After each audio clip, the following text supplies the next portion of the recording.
कमलनाथ को उनके ही घर में घेरने का बीजेपी ने बनाया प्लान। कमलनाथ के खिलाफ मजबूत उम्मीदवार की तलाश हुई पूरी।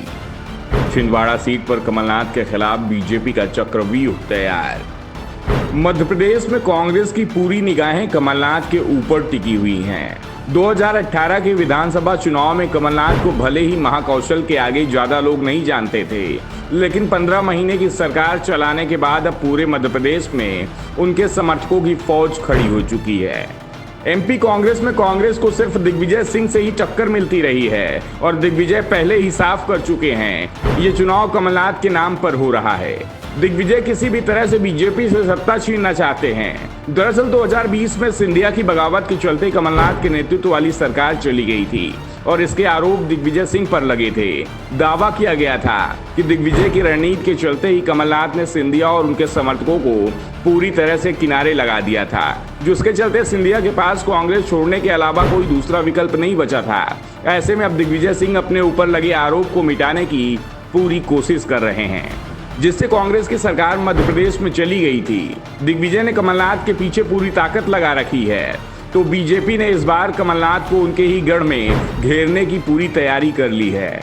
पार्टी छिंदवाड़ा सीट पर कमलनाथ के खिलाफ मजबूत उम्मीदवार की तलाश कर रही है। दावा किया जा रहा है कि इस बार कमलनाथ को चौंकाने की तैयारी बीजेपी ने पूरी तरह कर ली है। मध्य प्रदेश में छिंदवाड़ा को कमलनाथ का किला माना जाता है। 1980 के बाद से छिंदवाड़ा संसदीय सीट पर कमलनाथ के परिवार का ही दबदबा रहा है।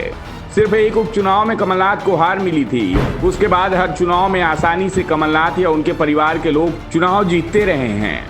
2020 में कमलनाथ ने छिंदवाड़ा सीट पर विधानसभा का उपचुनाव लड़ा था। सीएम रहते हुए कमलनाथ ने चुनाव लड़ा, लेकिन बीजेपी ने उन्हें कड़ी टक्कर दी थी। 2019 में हुए छिंदवाड़ा विधानसभा सीट पर उपचुनाव में कमलनाथ को 1,14,459 वोट मिले थे, जबकि बीजेपी के विवेक बंटी साहू को 88,622 वोट मिले थे। कमलनाथ 25,837 वोट के अंतर से जीत पाए थे, लेकिन ये तब की बात है जब कमलनाथ मुख्यमंत्री थे। उन्हें सीएम बने हुए 6 महीने भी नहीं हुए थे।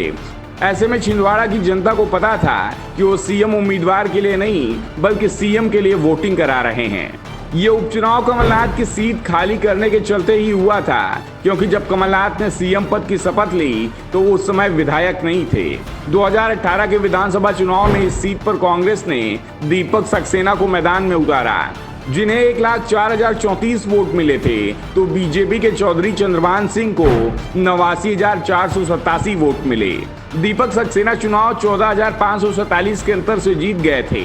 बाद में उन्होंने कमलनाथ के लिए सीट खाली कर दी थी, यानी बीजेपी ने उपचुनाव में भी अपना वोट बचाए रखा था, लेकिन उलटफेर नहीं कर पाई थी। ऐसे में इस बार कमलनाथ के खिलाफ बीजेपी ने राष्ट्रीय स्तर के नेता को उतारने की तैयारी कर ली है।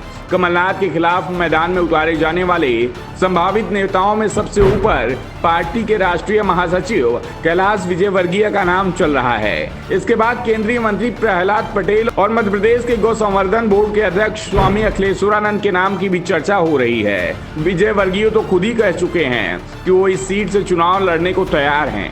फैसला हाईकमान को लेना है, लेकिन सबसे मजबूत दावेदारी प्रहलाद पटेल की मानी जा रही है। उनका छिंदवाड़ा में अच्छा प्रभाव भी है। बीजेपी इस बार कमलनाथ को हराने में पूरी ताकत झोंकने की तैयारी कर चुकी है।